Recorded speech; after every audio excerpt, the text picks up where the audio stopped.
பாத்தீங்கன்னா ஜம்மு நிறைய இருக்குங்க. பாருங்க நிறைய ரப்பர் இருக்குங்க. 2 மரங்க. இது ஒண்ணு அங்க பக்கத்துல ஒண்ணு இருக்குங்க. அது இல்லைங்க, இன்னொரு பக்கத்துல இருக்குங்க. செம்ம டேஸ்ட்டுங்க. அதாங்க சாப்பிட்டுக்கிறேன் பாருங்க.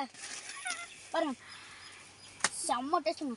இதோட செம்ம டேஸ்ட்டுங்க. பாருங்க நல்லா அரைக்கணுங்க. பாருங்க எத்தனை பேர் நீங்க அரைக்கிறது. இன்னொரு ஆள் வரானுங்க. ஆமா இன்னொரு ஆள் வராங்க. வாயை கிளிக்கிட்டு வராங்க.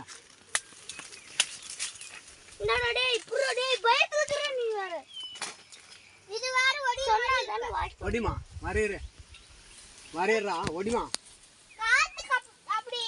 அப்படி காத்துக்கு அப்படி இடுது.